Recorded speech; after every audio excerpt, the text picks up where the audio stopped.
Bismillahirrahmanirrahim. Assalamualaikum warahmatullahi wabarakatuh. Kami di sini dari kelompok 2 akan mempresentasikan tentang akuntansi belanja dan beban serta akuntansi aset tetap. Kami di sini dari kelompok 2 yang beranggotakan Mbak Rahmasari NPM 1601100044.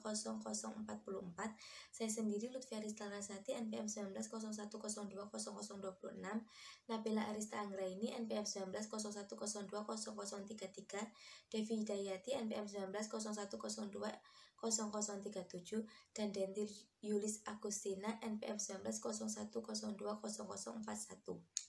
Yang pertama di sini saya akan menjelaskan terkait akuntansi biaya dan beban. Definisi belanja dan beban.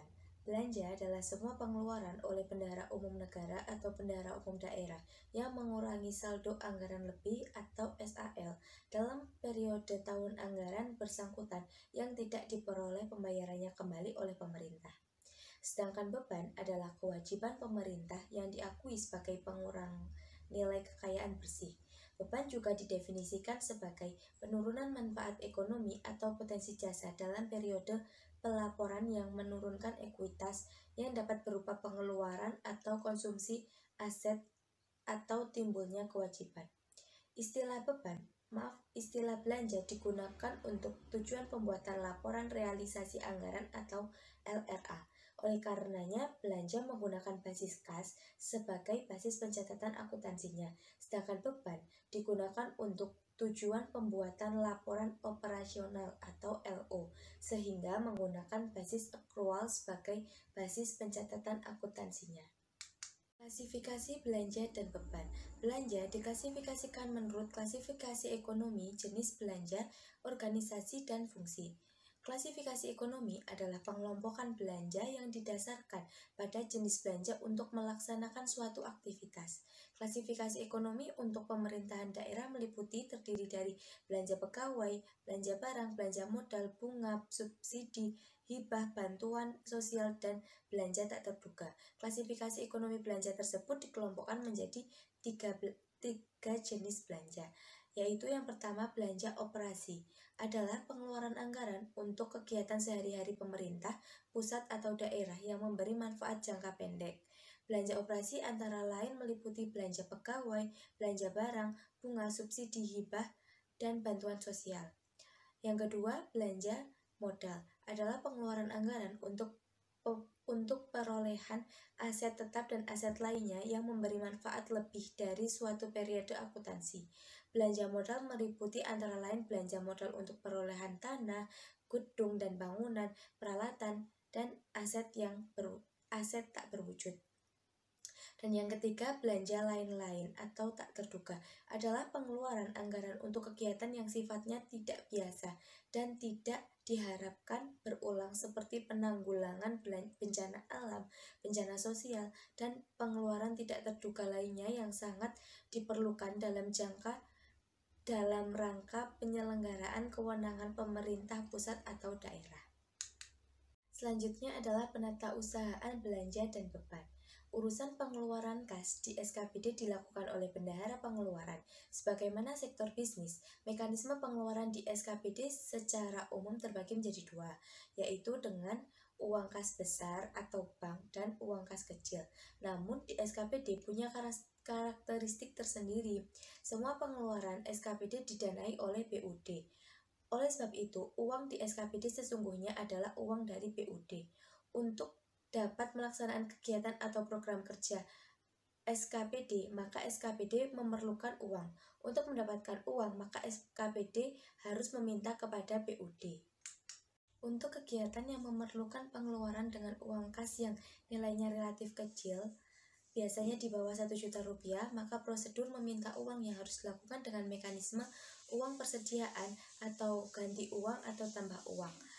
Prosesnya bisa dilihat dari bagan yang sudah tersedia di PPT ini, proses meminta uang oleh bendahara pengeluaran dengan mekanisme tersebut. Sedangkan pengeluaran yang nilainya relatif besar di atas 1 juta rupiah biasanya menggunakan mekanisme langsung atau LS. Nah, proses meminta uang oleh bendahara pengeluaran dengan mekanisme LS sudah tergambar oleh bagan di sini. Baik, yang selanjutnya adalah pengakuan transaksi belanja dan beban. Yang pertama, belanja diakui pada saat terjadinya pengeluaran dari rekening kas umum negara atau daerah. Khusus pengeluaran melalui bendahara pengeluaran, pengakuannya terjadi pada saat pertanggungjawaban atas pengeluaran tersebut disahkan oleh unit yang mempunyai fungsi perbendaharaan. Dalam hal badan layanan umum, belanja diakui dengan mengacu pada peraturan perundangan yang mengatur mengenai badan layanan umum. Beban diakui pada saat timbulnya kewajiban, terjadinya konsumsi aset, dan terjadinya penurunan manfaat ekonomi dan potensi jasa. Selanjutnya yaitu pengukuran belanja dan beban. Belanja diukur berdasarkan besaran kas yang dikeluarkan di rekening kas umum daerah yang digunakan untuk kepentingan belanja. Beban diukur senilai pertama besaran terjadinya konsumsi suatu aset, barang atau jasa. Yang kedua, besaran timbulnya kewajiban. Yang ketiga, taksiran yang handal atas penurunan manfaat ekonomi dari suatu aset atau potensi jasa. Terima kasih. Baik, saya akan melanjutkan materi berikutnya, yaitu pencatatan akuntansi, beban, dan belanja. Baik akun beban maupun belanja yang dicatat menggunakan accrual basis dan cash basis, maka saldo normalnya tetap di sebelah debit. Artinya bahwa jika ada transaksi yang menimbulkan bahwa belanja maupun beban itu bertambah, maka dicatat di sebelah debit. Dan sebaliknya, jika ada transaksi yang menyebabkan berkurangnya beban atau belanja, itu akan dicatat di sebelah kredit. Pencatatan akuntansi untuk beban maupun belanja dicatat 2 kali, yaitu pada laporan realisasi anggaran dan laporan operasional. Untuk laporan operasional menggunakan istilah beban, dan untuk laporan realisasi anggaran menggunakan istilah belanja. Baik, selanjutnya beban itu terjadi sebagai akibat dari terjadinya konsumsi suatu aset, bisa barang ataupun jasa, kemudian timbulnya kewajiban dan penurunan manfaat ekonomi dari suatu aset atau potensi jasa. Nah, kondisi yang berbeda-beda ini menyebabkan bahwa pencatatan atau jurnal yang harus dicatat itu juga berbeda.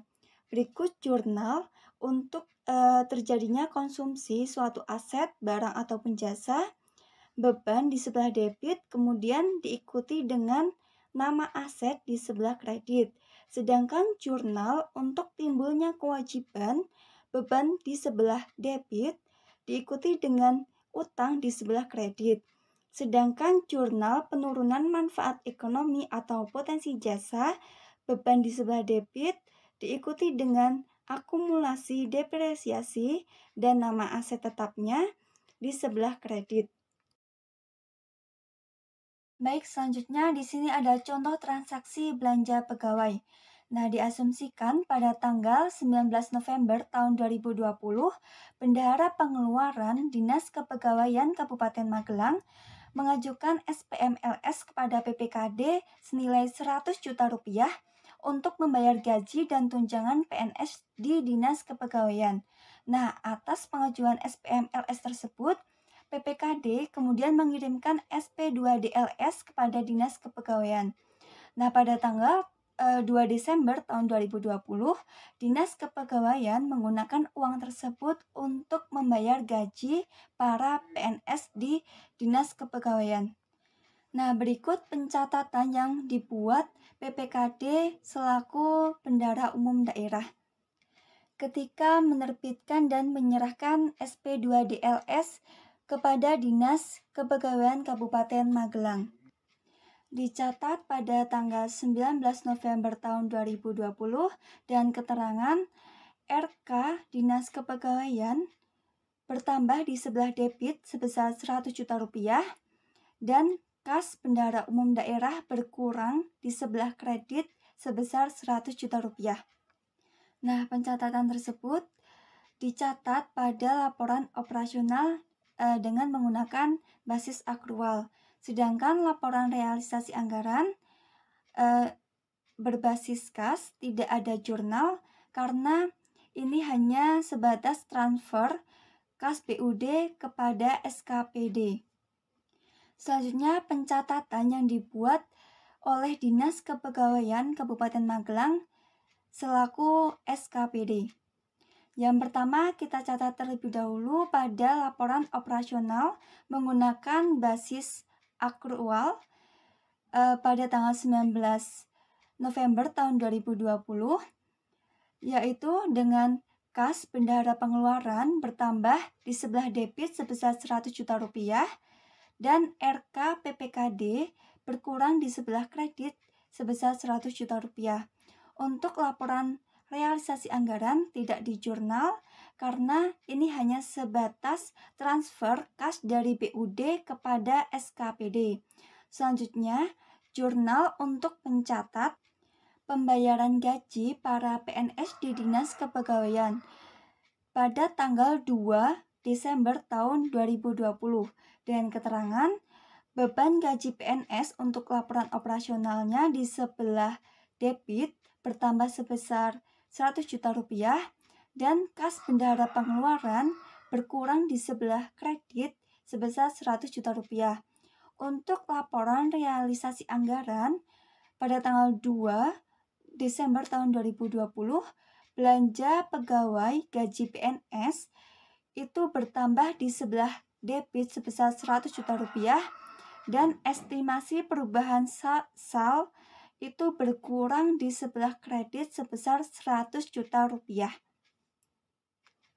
Nah, jadi yang harus dicatat oleh PPKD itu ketika menerbitkan dan menyerahkan SP2D LS kepada PPKD, kepada SKPD, sedangkan pencatatan yang harus dibuat oleh SKPD itu ada dua, yaitu ketika mencairkan SP2D LS dan ketika menggunakan uang tersebut. Baik, selanjutnya yaitu akuntansi belanja barang dan jasa.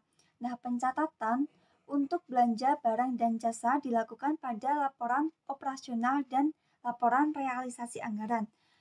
Akun untuk menunjukkan belanja barang maupun jasa di laporan operasional digunakan istilah persediaan, sedangkan pada laporan realisasi anggaran digunakan istilah bahan pakai habis. Nah, jika suatu SKPD membeli barang atau jasa dan SKPD tersebut memiliki tugas pemungut pajak dari penjual, maka pajak yang dipungut merupakan utang pajak. Nah, pada akhir periode, nilai persediaan akan dikurangi sebesar nilai persediaan yang habis dipakai. Dengan demikian, perlu dibuatkan jurnal penyesuaian untuk mengurangi persediaan tersebut. Persediaan yang berkurang dicatat di sebelah kredit dan beban persediaan dicatat di sebelah debit sebesar nilai yang habis terpakai. Baik, selanjutnya di sini ada contoh transaksi belanja barang. Diasumsikan pada tanggal 1 Desember tahun 2020, Dinas Pendapatan Kabupaten Magelang membeli alat-alat tulis dan bahan pakai habis lainnya untuk keperluan kantor senilai 5 juta rupiah ditambah dengan PPN 10% sehingga nilai transaksinya adalah 5.500.000 rupiah. Nah, sebelum membeli, Dinas Pendapatan terlebih dahulu meminta uang kepada BUD. Nah, berikut jurnal akuntansi yang harus dibuat oleh Dinas Pendapatan Kabupaten Magelang. Yang pertama, jurnal saat BUD memberikan uang kepada Dinas Pendapatan dengan menerbitkan SP2D GU untuk membeli alat-alat tulis dan bahan pakai habis lainnya. Dicatat pada tanggal 1 Desember tahun 2020, pada laporan operasionalnya, kas bendahara pengeluaran bertambah di sebelah debit sebesar 5.500.000 dan RK PPKD berkurang sebesar 5.500.000. Untuk laporan realisasi anggaran tidak ada jurnal karena ini hanya berbentuk transfer kas dari BUD kepada SKPD dan bukan aktivitas penggunaan anggaran. Jurnal yang kedua yaitu jurnal saat terjadi pembelian alat tulis dan bahan pakai habis lainnya. dicatat pada tanggal 1 Desember tahun 2020 dengan untuk laporan operasionalnya persediaan ATK bertambah di sebelah debit sebesar 5.500.000 dan kas bendahara pengeluaran berkurang di sebelah kredit sebesar 5.500.000. Nah, untuk laporan realisasi anggarannya kita menggunakan istilah belanja barang bahan pakai habis yang bertambah di sebelah debit sebesar 5.500.000 dan diikuti dengan estimasi perubahan sal yang berkurang di sebelah kredit sebesar 5.500.000. Jurnal selanjutnya saat Dinas Pendapatan itu sebagai SKPD memungut pajak dari penjual dicatat pada tanggal 1 Desember tahun 2020 dengan laporan operasionalnya kas bendahara pengeluaran bertambah di sebelah debit sebesar Rp500.000 dan utang PPN juga bertambah di sebelah kredit sebesar Rp500.000. Untuk laporan realisasi anggarannya tidak ada jurnal karena bukan transaksi yang berhubungan dengan anggaran. Selanjutnya dibutuhkan juga untuk jurnal saat Dinas Pendapatan menyetorkan pajak yang dipungut dari penjual. Untuk laporan realisasi anggarannya tidak ada jurnal, namun untuk laporan operasionalnya dicatat utang PPN itu berkurang di sebelah debit sebesar Rp500.000 dan kas di bendahara pengeluaran juga berkurang sebesar Rp500.000 di sebelah kredit. Selanjutnya diasumsikan pada akhir tahun nilai persediaan yang tersisa adalah Rp1.000.000, maka jurnal penyesuaian harus dibuat. Untuk laporan operasionalnya dibuat dengan beban persediaan sebesar 4.500.000 dan persediaan sebesar 4.500.000 yang berkurang di sebelah kredit. Untuk laporan realisasi anggarannya tidak perlu di jurnal karena transaksi ini tidak berhubungan dengan anggaran. Nah, nilai dari 4.500.000 didapat dari nilai awal persediaan sebesar 5.500.000 dikurangi dengan nilai akhir persediaan yaitu Rp1.000.000.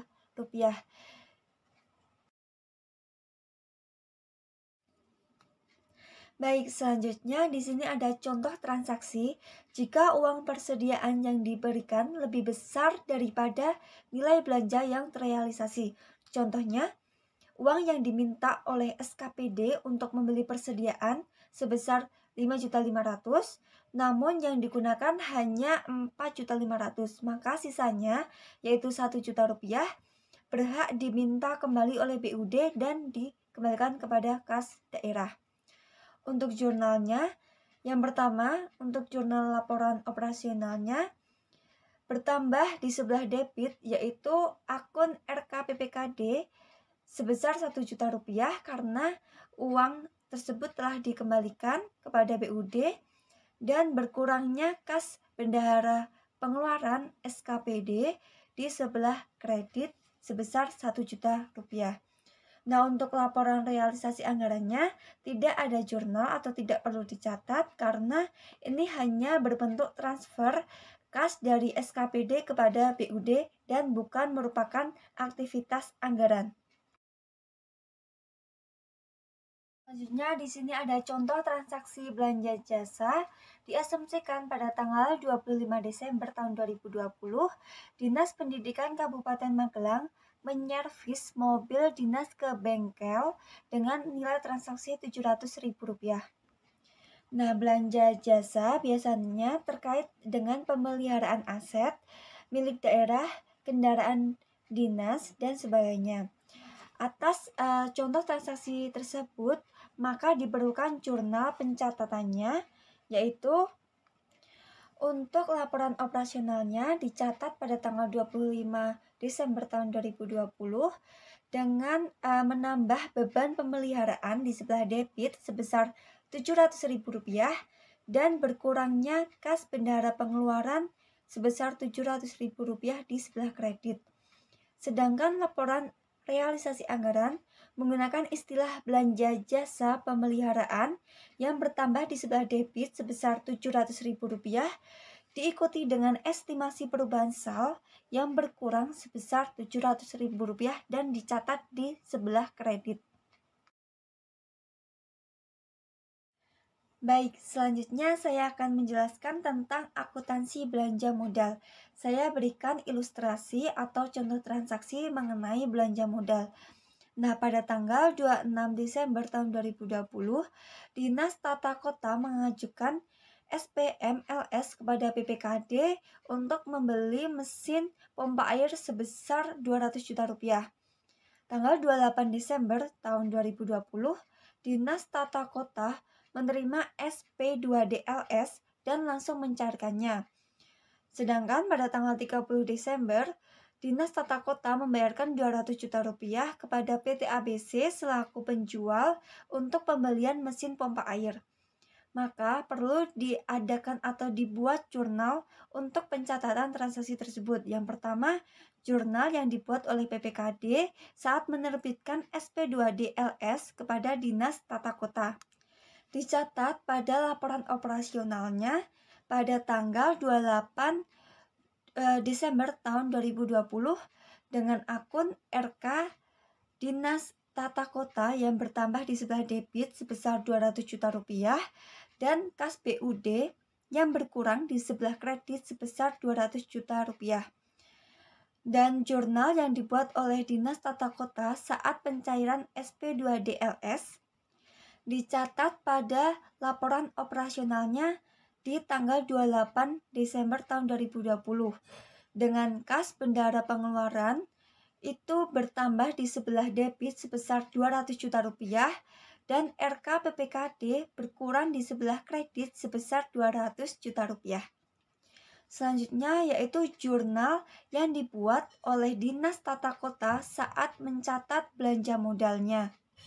Dicatat pada tanggal 30 Desember tahun 2020, pada laporan operasionalnya, peralatan pompa air sebesar Rp200 juta bertambah di sebelah debit, sedangkan kas bendahara pengeluaran berkurang di sebelah kredit sebesar Rp200 juta.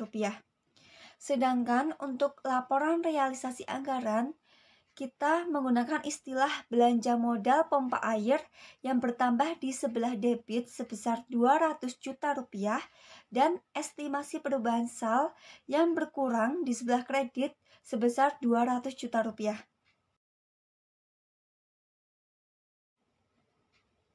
Selanjutnya, akuntansi belanja lain-lain atau belanja yang tidak terduga. Belanja yang tidak terduga ini contohnya adalah bantuan sosial, bantuan hibah, bantuan subsidi, dan sebagainya. Saya asumsikan pada tanggal 6 Desember tahun 2020, Dinas Sosial memberikan bantuan sosial kepada warga yang terkena banjir senilai Rp20 juta. Maka jurnal yang harus dibuat oleh Dinas Sosial adalah pada laporan operasional dicatat pada tanggal 6 Desember tahun 2020 dengan akun beban bansos sebesar Rp20 juta bertambah di sebelah debit dan kas bendahara pengeluaran yang berkurang di sebelah kredit sebesar Rp20 juta. Sedangkan pada laporan realisasi anggaran menggunakan istilah belanja bansos yang dicatat di sebelah debit sebesar Rp20 juta diikuti dengan estimasi perubahan sal yang berkurang di sebelah kredit sebesar Rp20 juta. Selanjutnya yaitu pengungkapan belanja dan beban. Belanja dan beban diklasifikasikan menurut klasifikasi ekonomi, jenis belanja dan jenis beban, organisasi dan fungsi. Klasifikasi ekonomi adalah pengelompokan belanja dan beban yang didasarkan pada jenis belanja untuk melaksanakan suatu aktivitas. Yang kedua yaitu khusus untuk belanja. Analisis mengenai hal-hal yang menyebabkan terjadinya selisih antara anggaran dengan realisasinya sangat disarankan untuk dicatat pada catatan atas laporan keuangan. Yang selanjutnya adalah akuntansi aset tetap. Definisi aset tetap adalah aset berwujud yang mempunyai masa manfaat lebih dari 12 bulan untuk digunakan atau dimasukkan untuk digunakan dalam kegiatan pemerintah atau dimanfaatkan oleh masyarakat umum. Yang selanjutnya ada klasifikasi aset tetap. Aset tetap diklasifikasikan berdasarkan kesamaan dalam sifat atau fungsinya dalam aktivitas operasi entitas. Klasifikasi aset tetap adalah sebagai berikut. Yang pertama ada tanah, yang kedua ada peralatan dan mesin, yang ketiga ada gedung dan bangunan, yang keempat ada jalan, irigasi, dan jaringan. Selanjutnya ada aset tetap lainnya dan konstruksi dalam pengerjaannya. Yang selanjutnya ada pengakuan transaksi aset tetap. Aset tetap diakui pada saat manfaat ekonomi masa depan dapat diperoleh dan nilainya dapat diukur dengan handal. Untuk dapat diakui sebagai aset tetap, harus dipenuhi kriteria sebagai berikut. Yang pertama ada berwujud, yang kedua ada mempunyai masa manfaat lebih dari 12 bulan, yang ketiga biaya di perolehan aset dapat diukur secara handal, yang selanjutnya ada tidak dimasukkan untuk dijual dalam operasi normal entitas, yang terakhir diperoleh atau dibangun dengan maksud untuk digunakan. Yang selanjutnya ada pengukuran awal aset tetap. Yang pertama, aset tetap dinilai dengan biaya perolehan. Apabila penilaian aset tetap dengan menggunakan biaya perolehan tidak memungkinkan, maka nilai aset tetap didasarkan pada nilai wajar pada saat perolehan. Yang kedua, biaya perolehan suatu aset tetap terdiri dari harga belinya atau konstruksinya, termasuk biaya impor dan setiap biaya yang dapat diatribusikan secara langsung dalam membawa aset tersebut ke kondisi yang membuat aset tersebut dapat bekerja untuk penggunaan yang dimaksudkan.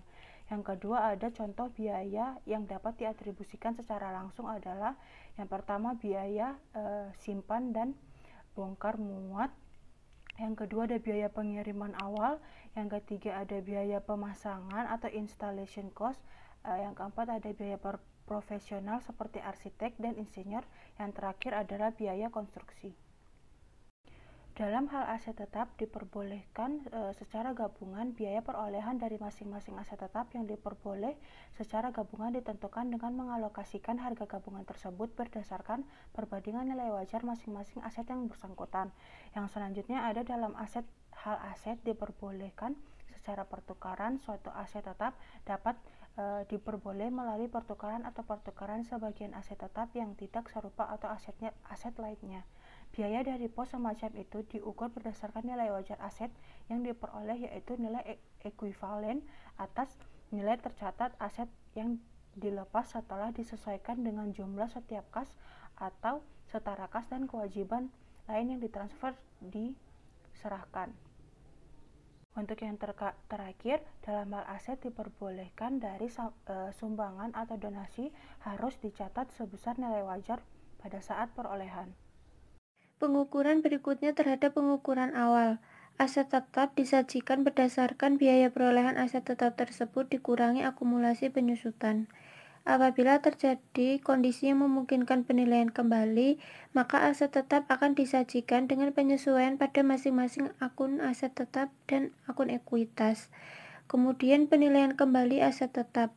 Penilaian kembali aset tetap pada umumnya tidak diperkenankan karena standar akuntansi pemerintahan menganut penilaian aset berdasarkan biaya perolehan atau biaya pertukaran.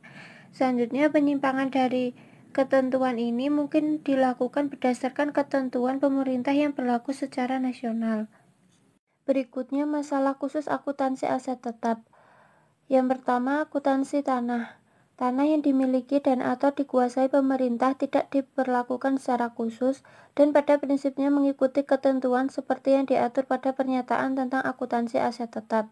Sedangkan pengakuan tanah di luar negeri sebagai aset tetap hanya dimungkinkan apabila perjanjian penguasaan dan hukum serta perundang-undangan yang berlaku di negara tempat perwakilan Republik Indonesia negara mengindikasikan adanya penguasaan yang bersifat permanen.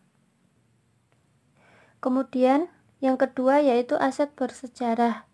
Menurut Peraturan Pemerintah Nomor 71 Tahun 2010 tidak mengharuskan pemerintah untuk menyajikan aset bersejarah di neraca, namun aset tersebut harus diungkapkan dalam catatan atas laporan keuangan. Beberapa aset tetap dijelaskan sebagai aset bersejarah dikarenakan kepentingan budaya, lingkungan, dan sejarah.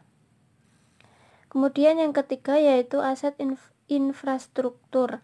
Beberapa aset biasanya dianggap sebagai aset infrastruktur, namun tidak ada definisi yang universal digunakan. Aset ini biasanya mempunyai karakteristik sebagai berikut. 1. Merupakan bagian dari satu sistem atau jaringan.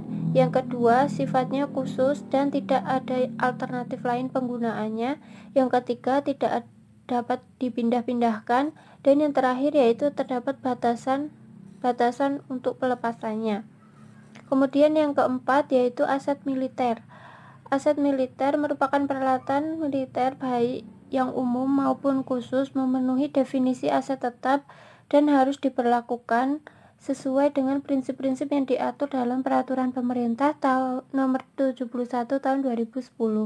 Selanjutnya pencatatan akuntansi aset tetap.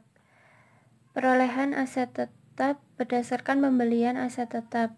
Contoh soal, pada tanggal 1 Agustus 2015, pemerintah daerah ABC membeli mobil untuk keperluan mobil dinas bupati senilai 200 juta secara tunai. Atas transaksi tersebut, maka dapat dibuat jurnal sebagai berikut. Pencatatan pada laporan operasional berbasis akrual itu adalah mobil pada sebelah debit sebesar 200 juta dan kas bendahara pengeluaran sebelah kredit sebesar 200 juta. Sedangkan untuk laporan realisasi anggaran LRA berbasis kas sebelah debit belanja modal mobil sebesar 200 juta dan sebelah kreditnya estimasi pengeluaran SAL sebesar 200 juta. Berikutnya perolehan aset tetap dari donasi. Jurnal transaksi atas perolehan aset tetap dari donasi dapat diukur dengan nilai pasar atau nilai wajar dari aset tetap tersebut.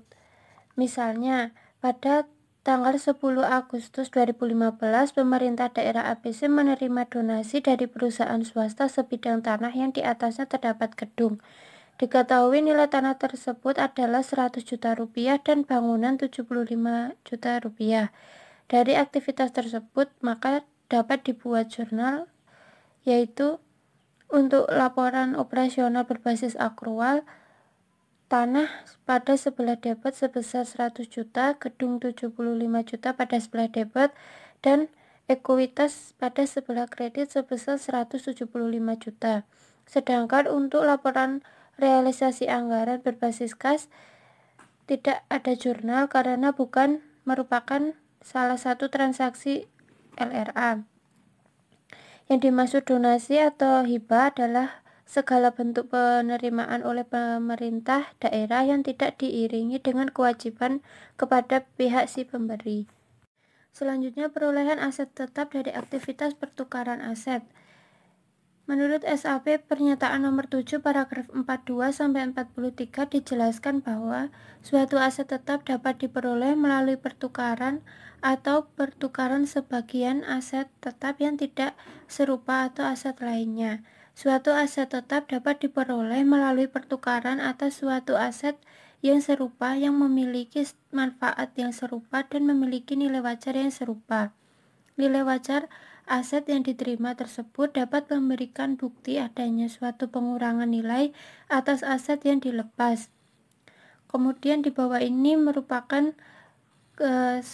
contoh pencatatan akuntansi pada perolehan aset tetap dari aktivitas pertukaran aset.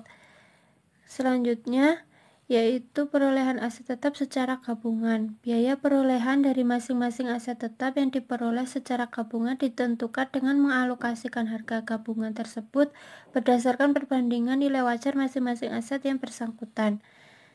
Contoh dari pencatatan akuntansinya ditunjukkan pada gambar di sebelahnya. Selanjutnya yaitu pengeluaran pada masa manfaat aset tetap. Pengeluaran setelah perolehan awal suatu aset tetap yang memperpanjang masa manfaat atau yang kemungkinan besar memberi manfaat ekonomi di masa yang akan datang dalam bentuk kapasitas, mutu produksi, atau peningkatan standar kinerja harus ditambahkan pada nilai tercatat aset yang bersangkutan. Jika tidak, maka diakui sebagai beban pemeliharaan. Contohnya, pada tanggal 5 Februari tahun 2015, Dinas Pendapatan melakukan servis mobil dinas ke bengkel resmi dengan biaya senilai 5 juta rupiah. Transaksi tersebut menambah masa manfaat ekonomi dari mobil dinas di masa yang mendatang. Jurnalnya yaitu untuk laporan operasional atau basis akrual, tanggal 5 Februari 2015, untuk debitnya yaitu mobil besar 5 juta rupiah dan untuk kreditnya kas bendahara pengeluaran 5 juta rupiah. Untuk laporan realisasi anggaran atau basis kas tanggal 5 Februari tahun 2015, debitnya belanja pemeliharaan mobil dinas senilai 5 juta rupiah dan kreditnya estimasi perubahan sal senilai 5 juta rupiah. Yang selanjutnya yaitu penyusutan aset tetap. Penyusutan adalah alokasi yang sistematis atas nilai suatu aset tetap yang dapat disusutkan selama masa manfaat aset yang bersangkutan. Nilai penyusutan untuk masing-masing periode diakui sebagai pengurang nilai tercatat aset tetap dalam neraca dan beban penyusutan dalam laporan operasional. Selain tanah dan konstruksi dalam pengerjaan, seluruh aset tetap disusutkan sesuai dengan sifat dan karakteristik aset tersebut. Yang pertama, metode penyusutan yang dapat dipergunakan antara lain yaitu metode garis lurus, metode saldo menurun ganda, dan metode unit produksi. Contoh soalnya yaitu Pemda ABC memutuskan untuk menggunakan metode garis lurus dalam menaksir nilai penyusutan mobil dinas bupati. Diketahui harga perolehan mobil tersebut yaitu 200 juta rupiah, dibeli pada tanggal 1 Januari 2015 dengan nilai sisa mobil dinas 0 rupiah dan masa manfaat mobil dinas ditaksir selama 10 tahun. Dari data tersebut, maka penyusutan mobil dinas tersebut adalah analisisnya beban penyusutan dari mobil dinas, yaitu sama dengan harga perolehan mobil dikurangi nilai sisa dibagi dengan masa manfaat, di mana harga perolehannya yaitu sebesar 200 juta rupiah dikurangi dengan 0 rupiah dibagi dengan 10. Hasilnya yaitu 20 juta rupiah. Jurnalnya untuk laporan operasional atau basis akrualnya tanggal 31 Desember tahun 2015, di sisi debit yaitu beban penyusutan mobil sebesar 20 juta rupiah dan di sisi kredit akumulasi penyusutan mobil sebesar 20 juta rupiah. Untuk laporan realisasi anggaran atau basis kasnya tanggal 31 Desember 2015 tidak ada jurnal karena tidak terkait dengan anggaran. Selanjutnya yaitu penghentian dan pelepasan. Suatu aset tetap dieliminasi dari neraca ketika dilepaskan atau bila aset secara permanen dihentikan penggunaannya dan tidak ada manfaat ekonomi masa yang akan datang. Yang kedua, aset tetap yang secara permanen dihentikan atau dilepas harus dieliminasi dari neraca dan diungkapkan dalam catatan atas laporan keuangan. Yang ketiga, aset tetap yang dihentikan dari penggunaan aktif pemerintah tidak memenuhi definisi aset tetap dan harus dipindahkan ke pos aset lainnya sesuai dengan nilai tercatatnya. Aset tidak digunakan lagi lalu dijual. Contoh soalnya yaitu pada tanggal 5 Juli tahun 2015, pemerintah daerah ABC melalui BPKD menjual mobil dinasnya secara lelang dan laku seharga 80 juta rupiah. Diketahui nilai perolehan dari mobil yang dijual adalah 250 juta rupiah dan akumulasi penyusutannya sebesar 150 juta rupiah, di mana analisisnya yaitu harga perolehan mobil nilainya sebesar 250 juta rupiah, akumulasi penyusutan mobilnya sebesar 150 juta rupiah, nilai buku mobilnya nilainya sebesar 100 juta rupiah, harga jualnya yaitu sebesar 80 juta rupiah dan kerugian penjualan diakui sebagai ekuitasnya sebesar 20 juta rupiah. Jurnalnya yang dibuat oleh BPKD yaitu untuk laporan operasional basis akrual tanggal 5 Juli tahun 2015, di sisi debitnya yaitu kas bendahara penerimaan sebesar 80 juta rupiah, akumulasi penyusutan mobil sebesar 150 juta rupiah, dan defisit penjualan aset tetap sebesar 20 juta rupiah. Dan di sisi kredit yaitu mobil sebesar 250 juta rupiah. Untuk laporan realisasi anggaran basis kasnya yaitu tanggal 5 Juli tahun 2015, di sisi debit estimasi perubahan SAL sebesar 80 juta rupiah, dan di sisi kreditnya yaitu pendapatan lainnya penjualan aset daerah sebesar 80 juta rupiah. Untuk aset tidak digunakan lagi tapi tidak dijual. Contoh soalnya yaitu pada tanggal 30 November tahun 2015, Pemda ABC memutuskan untuk tidak memakai lagi komputer yang ada di ruang bendahara penerimaan karena rusak dan tidak dapat diperbaiki. Komputer tersebut dibuang ke gudang. Diketahui harga perolehan komputer tersebut sebesar 4 juta rupiah dan akumulasi penyusutannya sebesar 4 juta rupiah. Untuk laporan operasional basis akrualnya, tanggal 31 Desember tahun 2015, di sisi debit akumulasi penyusutan komputer sebesar 4 juta rupiah dan di sisi kreditnya komputer sebesar 4 juta rupiah. Untuk laporan realisasi anggaran basis kasnya yaitu pada tanggal 5 Juli tahun 2015, tidak ada jurnal karena tidak terkait dengan anggaran. Yang selanjutnya yaitu pengungkapan aset tetap. Laporan keuangan harus mengungkapkan untuk masing-masing jenis aset tetap sebagai berikut. Yang pertama, dasar penilaian yang digunakan untuk menentukan nilai tercatat. Yang kedua, rekonsiliasi jumlah tercatat pada awal dan akhir periode yang menunjukkan penambahan, pelepasan, akumulasi penyusutan dan perubahan nilai. Dan yang ketiga, informasi penyusutan meliputi nilai penyusutan, metode penyusutan yang digunakan, dan masa manfaat atau tarif penyusutan yang digunakan. Laporan keuangan juga harus mengungkapkan yang pertama, eksistensi dan batasan hak milik atas aset tetap. Yang kedua, kebijakan akuntansi untuk kapitalisasi yang berkaitan dengan aset tetap. Yang ketiga, jumlah pengeluaran pada pos aset tetap dalam konstruksi. Dan yang terakhir yaitu jumlah komitmen untuk akuisisi aset tetap. Jika aset tetap dicatat pada jumlah yang dinilai kembali, maka hal-hal berikut harus diungkapkan. Yang pertama, dasar peraturan untuk menilai kembali aset tetap. Yang kedua, tanggal efektif penilaian kembali. Yang ketiga, jika ada nama penilai independen. Yang keempat, hakikat setiap petunjuk yang digunakan untuk menentukan biaya pengganti. Dan yang terakhir yaitu nilai tercatat setiap jenis aset tetap. Sekian presentasi dari kelompok kami. Bila kami ada salah, kami mohon maaf yang sebesar-besarnya. Wassalamualaikum warahmatullahi wabarakatuh.